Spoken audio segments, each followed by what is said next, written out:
Hagamos un recorrido por las principales noticias del acontecer legislativo. Asamblea Legislativa Noticias, porque hay cosas buenas que decir.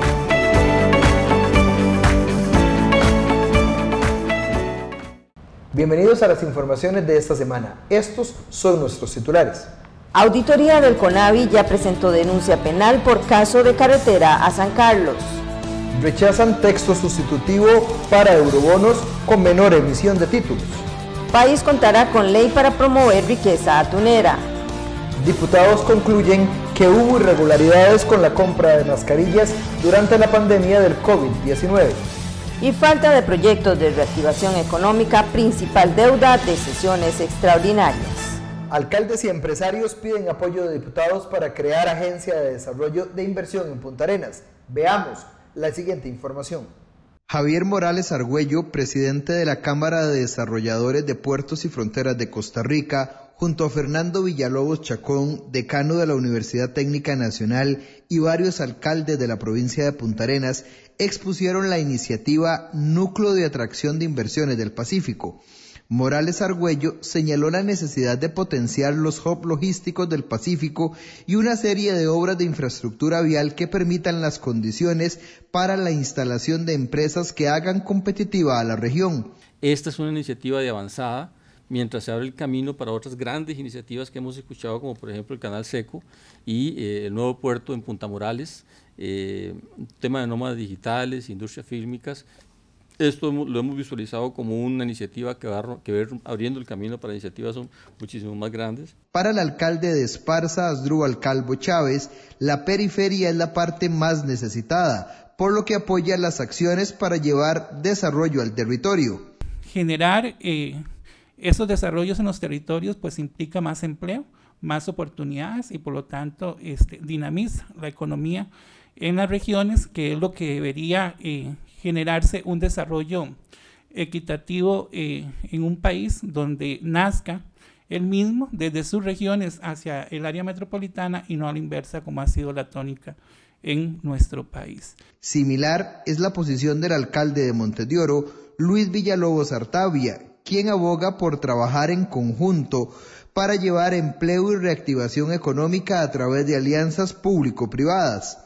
Somos un lugar privilegiado, estamos en el centro de los dos aeropuertos, tenemos el puerto de Caldera y también las dos fronteras prácticamente en la mitad, o sea, tenemos una ubicación geográfica que muy pocos territorios la tienen y yo creo que eso es algo que tenemos que explotar.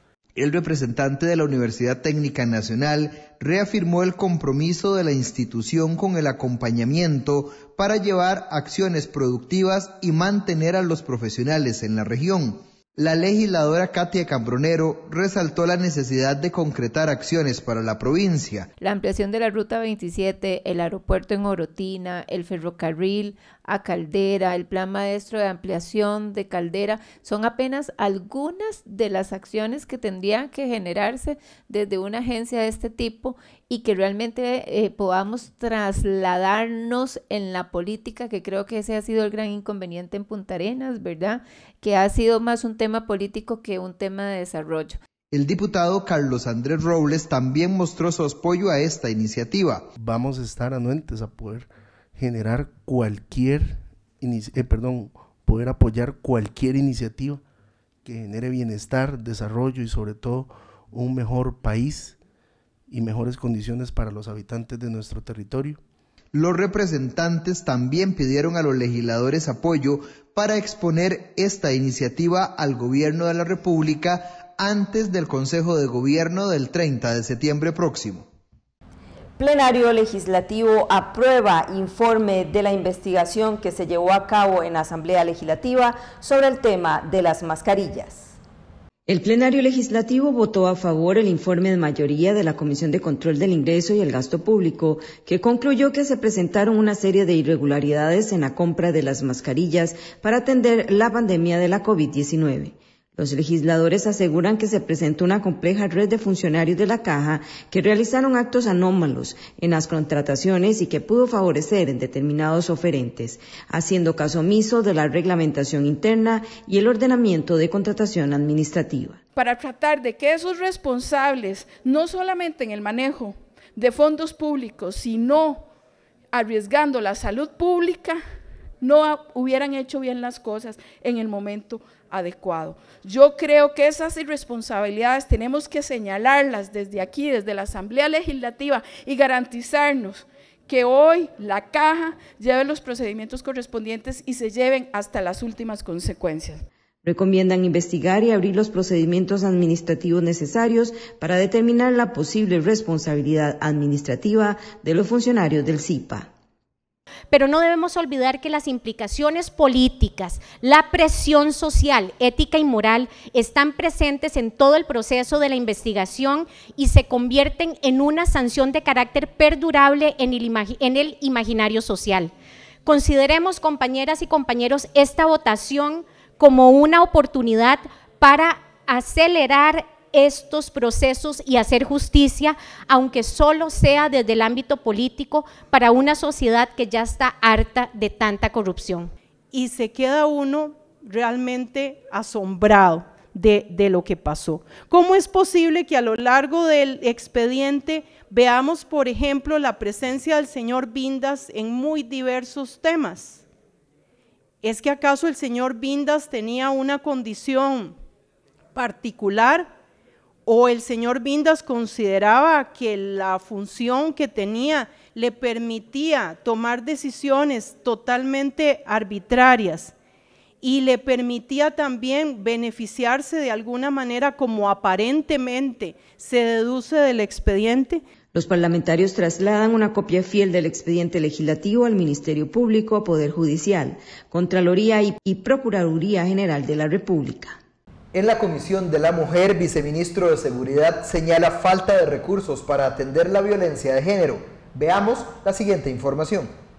Diputadas de la Comisión de la Mujer recibieron en audiencia a jerarcas del Ministerio de Seguridad para hablar del tema de acción y prevención en materia de violencia de género. Daniel Calderón Rodríguez, viceministro de Unidades Regulares, brindó cifras alarmantes en relación con la atención de este tipo de violencia machista, siendo Guanacaste la provincia con mayor cantidad de aprehensiones, con un total de 1.570, seguida por San José con 997 y la región Brunca con 884. Joana Obando, legisladora del Partido Liberal Progresista, catalogó como una epidemia de violencia machista por la alta cifra en atención de estos actos. La incidencia real en la disminución de los casos de violencia, ¿creen que ha sido la esperada por ustedes? ¿Cuál es la ruta a seguir a partir de estos datos, verdad, que se tienen de que efectivamente estamos en una pandemia de violencia? Es increíble la cantidad, o sea, de verdad que asusta, 34,000 notificaciones. Jerarcas de seguridad enfatizaron en la falta de recursos, tanto humano como en equipo. Solo este año perdieron 915 plazas. Y por esta razón buscan alianzas con el INAMU, policías municipales y oficinas de la mujer, entre otras organizaciones comunales. Y la Comisión de Económicos rechazó un texto sustitutivo al proyecto que pretende la emisión de títulos valores. Veamos el detalle de esta información. La Comisión de Económicos rechazó el texto sustitutivo al expediente 23.036 que autoriza la emisión de 1.500 millones de dólares en títulos valores en el mercado internacional y contratar líneas de crédito. Se trató de un informe afirmativo de mayoría presentado por los diputados Gilberto Campos del Partido Liberal Progresista y la liberacionista Montserrat Ruiz. Que el tomar el proyecto que fue presentado tal cual nos llega a generar una serie de acciones en caso de mociones para poder modificarlo, lo cual atrasaría hoy el proceso de premura que se requiere para aprobarlo y llevarlo al plenario. Esto debido a la urgencia de que tenemos para poder emitir el prospecto y la metodología adecuada para que el Ministerio de Hacienda pueda llevar estos títulos de valores al mercado internacional.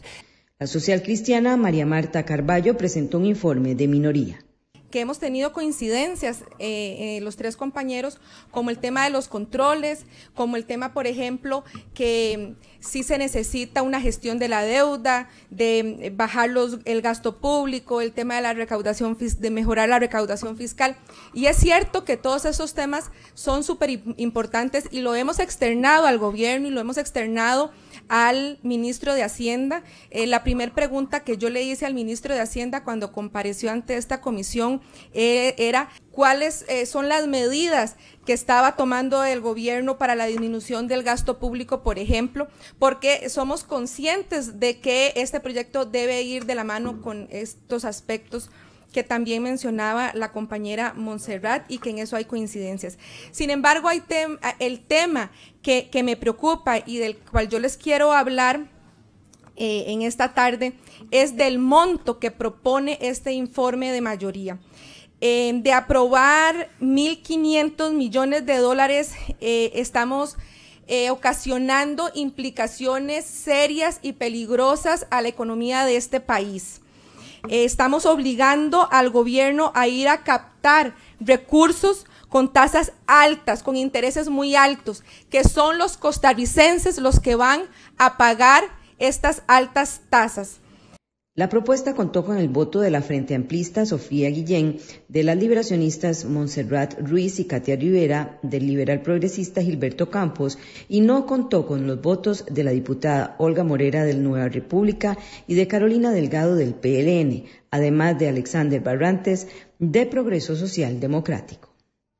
En la Comisión de Asuntos Agropecuarios, la Contralora General señala dudas de dar nuevas funciones a Infocop. Veamos lo que dijo la jerarca.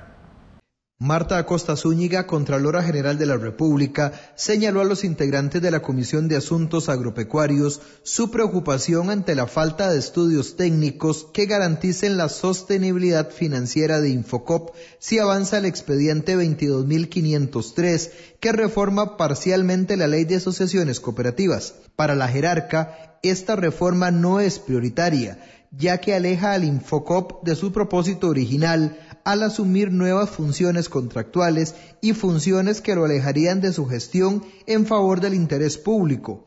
Acosta Zúñiga agregó que el origen y finalidad del Infocop no es administrar bienes, conservarlos como suyos. La prioridad es más bien el fortalecimiento y una buena gestión crediticia para la sostenibilidad financiera y la continuidad del servicio al sector cooperativo. Que si lograran mejorar, hacer más eficiente y más oportuno su gestión crediticia, tendrían, digamos, quizá menos terrenos a disposición para tener que pensar en una ley como estas, que de todas maneras entendemos no resolvería los problemas, o por lo menos no lo han demostrado técnicamente. La legisladora del Partido Liberal Progresista, Katia Cambronero, mostró sus dudas de apoyar el proyecto de ley. Realmente el tema de Infocop no tiene que ver con un proyecto de ley que le resuelva la venta de propiedades. El tema del Infocop es un tema de que hay una muy mala práctica en el manejo de los créditos y eso es lo que tiene que ser resuelto. A mí me parece, y como fui enfática la vez pasada, este es un proyecto de ley que no es un proyecto de ley viable. Ya tenemos 2 instituciones expertas en el tema que nos están haciendo recomendaciones técnicas válidas para que este proyecto de ley no avance. Similar es la posición del legislador del Frente Amplio, Ariel Robles, al plantear dudas a dicha iniciativa. Sin embargo, al no tener criterio técnico suficiente, ¿verdad? Yo creo que eso sería uno de los riesgos en los que nosotras podríamos caer al apoyar una iniciativa como esta, ¿verdad? A mí me parece que tanto el planteamiento que hizo la Procuraduría como el que hace hoy la Contraloría, basándose en información técnica, ¿verdad? Planteamientos técnicos, hay carencia para sostener una iniciativa como esta. La comisión continuará con el análisis de dicha reforma a fin de emitir una recomendación final. Diputados señalan que en periodo de sesiones extraordinarias faltaron proyectos de reactivación económica. Veamos el detalle. Las fracciones de oposición coinciden en que la principal deuda del Poder Ejecutivo durante el periodo de sesiones extraordinarias fue la no presentación de proyectos de ley que busquen una verdadera reactivación económica. La legisladora Katia Rivera calificó de débil la agenda presentada durante los primeros 3 meses de sesiones, donde el Ejecutivo manejó la agenda. Reactivación económica. O sea, a mí cuando veo que ya dicen que no van a aplicar el fondo de avales, que ya fue aprobado, que ya es ley, que no se redactó la reglamentación en el gobierno saliente de Alvarado, y que ahora todos esperábamos que esto fuera uno de los temas que ayudara a pequeña y mediana empresa, ahora nos dicen que piensan usar este empréstito para otro fin. Entonces, ¿dónde queda ese respeto? ¿Dónde queda ese proceso? Por eso es que cada vez yo me convenzo que cuando se aprueba una ley hay que hacerla con calma, hay que revisar a profundidad y darse cuenta que los mecanismos de control sean efectivos y no cambiar el espíritu del legislador. Pero bueno, esas son cosas que él dice que no son necesarias. En este momento para mí sigo creyendo que tenemos que ver tema de cómo afectar positivamente el tema de costo de la vida y por otro lado el de reactivación económica. Un criterio similar expresó la diputada y jefa de fracción de Partido Unidad, Daniela Rojas. Pudimos haber sacado más provecho, que el Ejecutivo tuvo la bola de su lado, por decirlo de alguna manera, de haber convocado proyectos de mayor trascendencia. No eran muchos proyectos, pero sí proyectos de mayor trascendencia. Hay comisiones que incluso no pudieron trabajar de manera ágil porque no se convocó ningún proyecto de ley de esas comisiones, proyectos que aunque no estaban listos para plenario en estos 3 meses, pudieron haber avanzado en su trámite en comisión para ahora en ordinarias que ya estuvieran en plenario.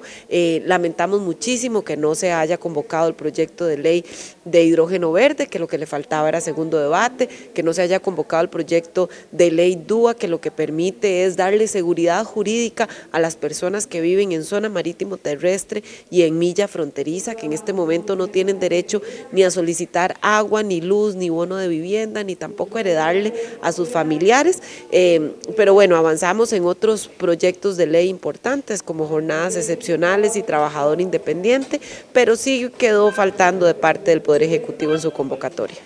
El Frente Amplista, Jonathan Acuña, señaló que se dejó de lado la agenda anticorrupción y los proyectos de reactivación económica. Ha dejado por fuera temáticas que a mí me parecen fundamentales. Por ejemplo, en materia de corrupción no hemos tenido una convocatoria robusta. Esto a pesar de que, por ejemplo, desde la fracción del Frente Amplio le hicimos la solicitud de convocar, le exhortamos al Poder Ejecutivo para que convocara 18 proyectos de ley que fueron recomendados por la comisión que analizó el caso Cochinilla. Ni uno solo de esos proyectos en materia de combate a la corrupción fueron convocados y entonces deja un sinsabor que hayamos tenido un periodo de sesiones extraordinarias donde no hayamos podido avanzar en materia de combate a la corrupción, por ejemplo. Ciertamente también logramos sí avanzar en cosas positivas con el proyecto de recuperación de la riqueza tunera, dichosamente, y eso es de agradecer a todas las fracciones, hemos logrado acuerdos que han permitido avanzar con bastante celeridad y ya estamos en la etapa final para poder aprobar ese proyecto y convertirlo en ley de la República, de agradecer esa disposición de todas las fracciones para negociar con sensatez y construir un proyecto que va a tener beneficios tanto económicos como ecosistémicos y económicos justamente en las costas de nuestro país. Entonces, ciertamente hay sinsabores, yo creo que hay partes de la agenda que se quedaron muy lejos, digamos, de avanzar y que fue una oportunidad perdida. Por su parte, el legislador Eli Feinsack del Partido Liberal Progresista criticó la agenda y la falta de rumbo del Ejecutivo. Bueno, creo que ha sido un periodo pobre, la convocatoria ha sido muy débil, los proyectos que ha enviado el Poder Ejecutivo realmente no dieron para trabajar ni en cantidad ni en calidad, fueron pocos proyectos y de poca monta.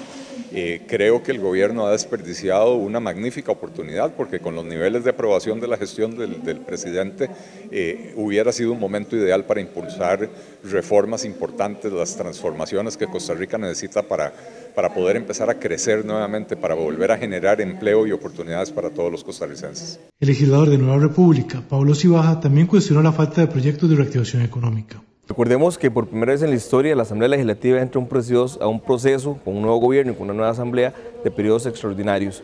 Entonces esto viene a ser un modelo de dime que te diré, vamos a probar, un tipo de modelo de prueba.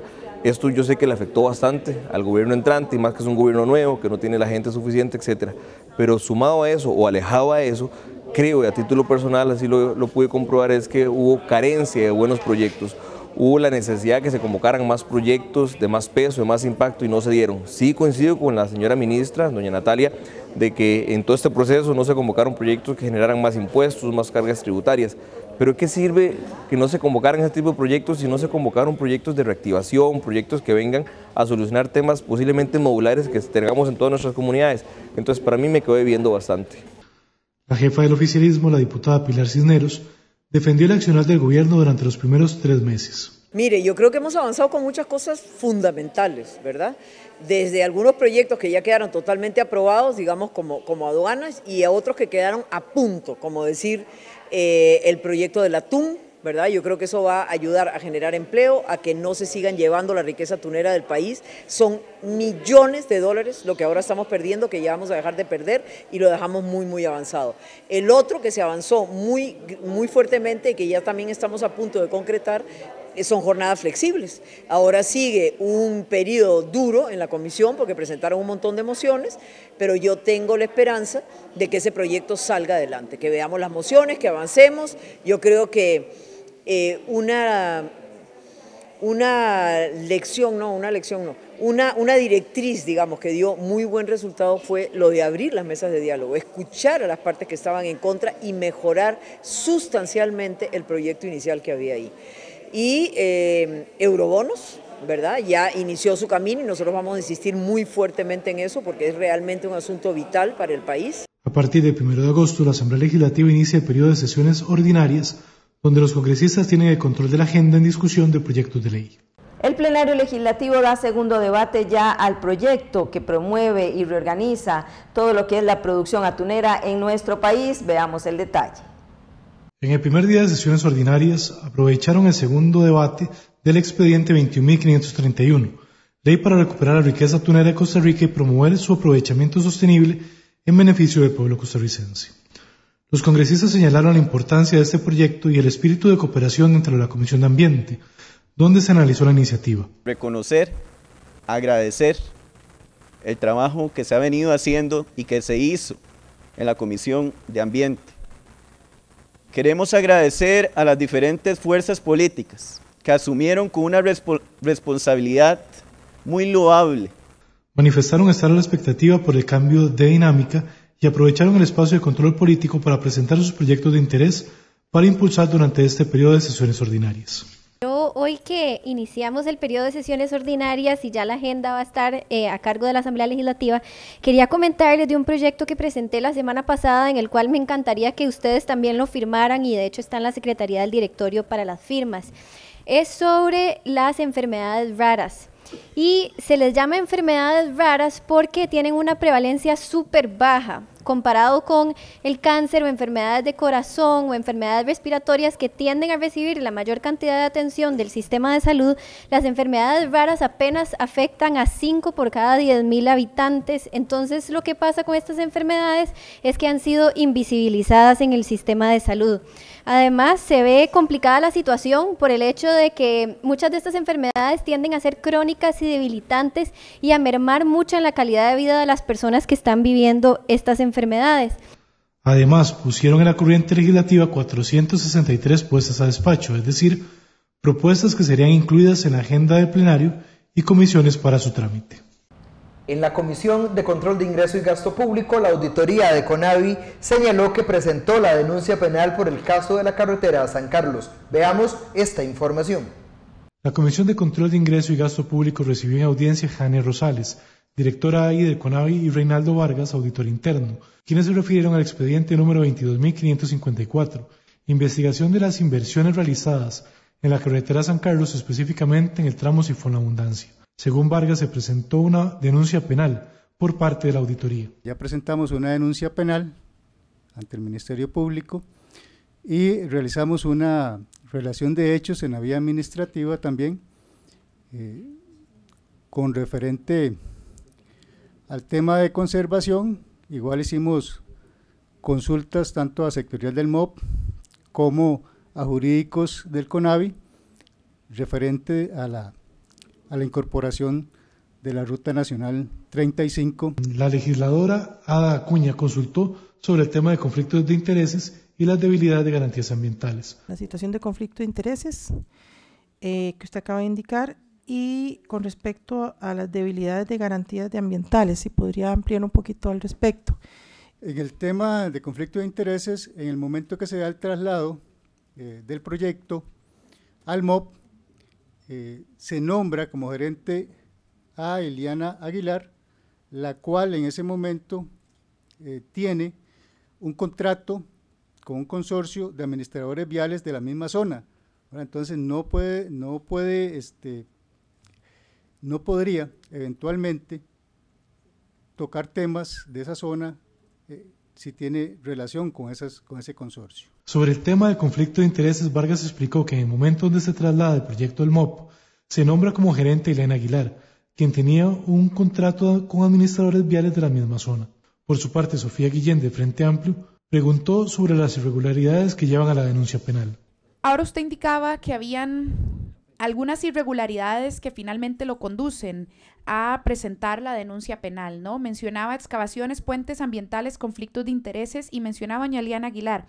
¿En qué fecha aproximada es el nombramiento de Iliana? El documento DM 2020-2681 del 9 de julio del 2020, don Rodolfo Méndez Mata, ministro de aquel momento, traslada el proyecto al MOP y nombra a Iliana Aguilar como gerente para desarrollar las tareas de este proyecto estando ya en el MOP. El funcionario señaló que se da un ardid con las cantidades en lo referente a excavaciones y no se da una trazabilidad de las informaciones. No se puede determinar si el pago que se dio con los movimientos fue el correcto o no. En comisión especial del sector energético, autoridades del ICE aseguran que el sistema eléctrico es obsoleto. Veamos lo que señalaron los jerarcas. El presidente ejecutivo del ICE, Marco Acuña, aseguró ante los diputados que conforman la Comisión Especial del Sector Energético Nacional que el sistema eléctrico es obsoleto, afectando las finanzas de la institución. 6 elementos que nos hacen considerar que el modelo eléctrico costarricense está obsoleto. Y ese modelo eléctrico costarricense está teniendo impactos negativos para el ICE y por ende para la seguridad energética de este país. El ICE cuenta con 28 plantas en conjunto con Fuerza y Luz, que representan el 70% de la generación eléctrica, y se cuenta con casi 1 millón de clientes, con una cobertura eléctrica del 99%. Acuña explicó que se tiene una deuda de $4.600 millones y $2.300 millones son los ingresos anuales. El jerarca explicó que existen muchas leyes, pero que no se complementan. Además, se requiere modificar el sistema tarifario nacional. La legisladora Katia Rivera se refirió al costo de la electricidad y la relación con el MINAE como ente rector. Sobre este tema, Acuña señaló que el ICE asume y ejecuta políticas públicas y la relación con el MINAE es transparente. Luz María Pizar, legisladora del oficialismo, consultó sobre la generación privada y el costo de tenerla. Tengo una duda con respecto a, se nos dice que son cerca de 150 millones de colones al año por generación privada, hasta donde entendí que no sé, ¿verdad? Que cuesta tener esas plantas y eso es lo que viene y nos carga, digamos, en el tema tarifario, hasta donde entendí. Tengo una duda, ¿cuánto sería el costo de no tener esta capacidad instalada versus, digamos, los apagones que puede tener un país? Acuña explicó que 150.000 millones de colones son el gasto en este tipo de energía y los ingresos por las ventas llegan a $950 millones. Y esto hay que rebajar los costos de la energía. En comparecencia, el comisionado nacional asegura que trabajará por los derechos humanos de todos los costarricenses. El comisionado presidencial de Inclusión Social del Gobierno de la República, Ricardo Sosa, se comprometió a trabajar con los derechos humanos de todas las poblaciones del país. Así lo reconoció en el seno de la Comisión de Derechos Humanos, donde fue llamado a comparecer para que explicara la línea de acción que va a llevar a cabo la actual administración. Comentó que todos los derechos humanos tienen la misma importancia y se tratan de modo equitativo. Que todos los seres humanos tienen los mismos derechos inalienables. Eso significa que los derechos humanos son los mismos para todos los hombres, mujeres, niños y niñas de todo el mundo, con independencia de cuáles sean sus circunstancias, considerando y respetando sus diferencias y particularidades a través del diálogo y las herramientas jurídicas. No puede haber distinción de ninguna clase como raza, color, sexo, naturaleza sexual o identidad de género, idioma, religión, opinión política o de cualquier otro tipo, origen nacional o social, fortuna, nacimiento o cualquier otra situación. Estamos convencidos de que los derechos humanos son interdependientes e indivisibles. Los 30 artículos de la Declaración tienen la misma importancia. Nadie puede decidir que unos son más importantes que otros. La diputada Sonia Rojas, de la Fracción de Liberación Nacional, dijo que queda mucho por hacer por todas las poblaciones del país, al mismo tiempo que preguntó sobre la agenda indígena. Sé que al representar a la población indígena costarricense, usted tiene pleno conocimiento de los derechos humanos y del convenio 169 que nos rige a este hermoso país. en cuanto a derechos humanos de las poblaciones indígenas de nuestros pueblos originarios. ¿Cuál es esa agenda indígena nacional que usted está ahorita desarrollando a nivel integral? He tenido conversaciones informales con algunas de ellas, pero por el momento nada más tenemos en agenda inicialmente en los próximos días estar visitando Buenos Aires. La legisladora Rosalía Brown de Nueva República comentó que la provincia de Limón tiene los índices de desarrollo humano más bajos del país. No importa por donde se vea, los cantones de la provincia de Limón mantienen los índices más bajos de desarrollo humano. Tal como se presenta en el Atlas de Desarrollo Humano donado por el Programa de las Naciones Unidas para el Desarrollo, en conjunto con la Escuela de Estadística de la Universidad de Costa Rica, presentado en el año 2021, donde el cantón mejor ubicado se encuentra en la posición 56 de 82 cantones evaluados. Por supuesto que los últimos puestos, tanto el 81 como el 82, también le pertenece a la provincia de Limón. También en la provincia de Limón se encuentran los cantones con los mayores niveles de población indígena y afrodescendientes, según los datos de INEC. Los diputados aprobaron una moción para recibir en audiencia a la ministra del Instituto Nacional de la Mujer y se refiere al estado de los derechos humanos de las mujeres en Costa Rica. Muchísimas gracias por su compañía. Los esperamos en una próxima edición.